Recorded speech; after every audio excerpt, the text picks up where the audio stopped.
গ্রামের নাম ঘনশ্যামপুর। একটা ঘুমন্ত গ্রাম, যেন সময় থেমে আছে এখানে। বাইরে থেকে দেখলে মনে হবে গাছগাছালি ঘেরা এক শান্ত গ্রাম, যেখানে দিনের শেষে মানুষ মাঠ থেকে ঘরে ফেরে, চায়ের দোকানে আড্ডা জমে, আর সন্ধ্যা নামলেই পুরো গ্রাম ঢেকে যায় নিস্তব্ধতায়। কিন্তু এই নিস্তব্ধতা নিছকই শান্তি নয়, এ যেন এক চাপা ভয়। এই গ্রামের ভেতর লুকিয়ে আছে শতাব্দী পুরনো কিছু অপ্রকাশিত গোপন ইতিহাস, কিছু দুঃখ, কিছু অভিশাপ, আর কিছু আত্মা যারা এখনো নিস্তার পায়নি। গ্রামের শ্মশানটি, যেটা গ্রামের থেকে একটু দূরে বটগাছের ছায়ায় ঢাকা, সেখানে প্রজন্মের পর প্রজন্ম ধরে থাকে একজন ডোম। মানুষ মরলেই তাকে পোড়ানোর কাজ করতে হতো। সে কারো আপন ছিল না, কারো ঘরের লোক নয়, ছিল শুধু দায়িত্বে বাঁধা। মৃত্যুর পর মানুষকে মুক্তি দেয়াই তার কাজ।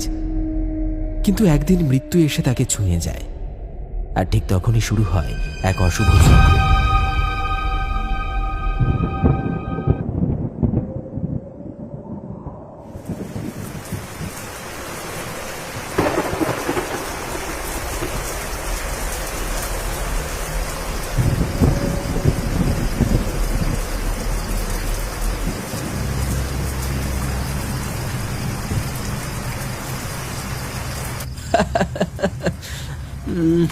তুই যে গতবার ওই হন্টেড বাড়ির গল্প বললি, তাতে ভূত না থাকলেও হার্ট অ্যাটাক নিশ্চিত ছিল রে ভাই। ভয়তে তো তোর চেহারাটা দেখার মতো ছিল, চোখ দুটো কেমন ছাগলের মতো বড় বড় হয়ে গেছিল। এসব ভূতের গল্পে ভয় পাওয়াটা এখন পুরনো কথা, বুঝলি?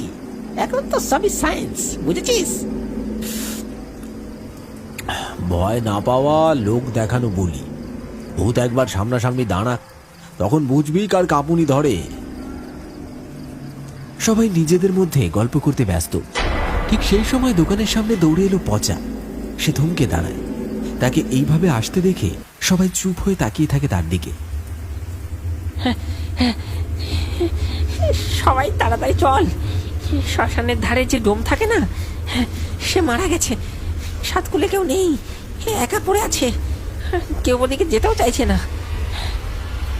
পচার মুখে কথাটা শুনে সবাই একে অপরের মুখ চাওয়াচাওয়ি করছে।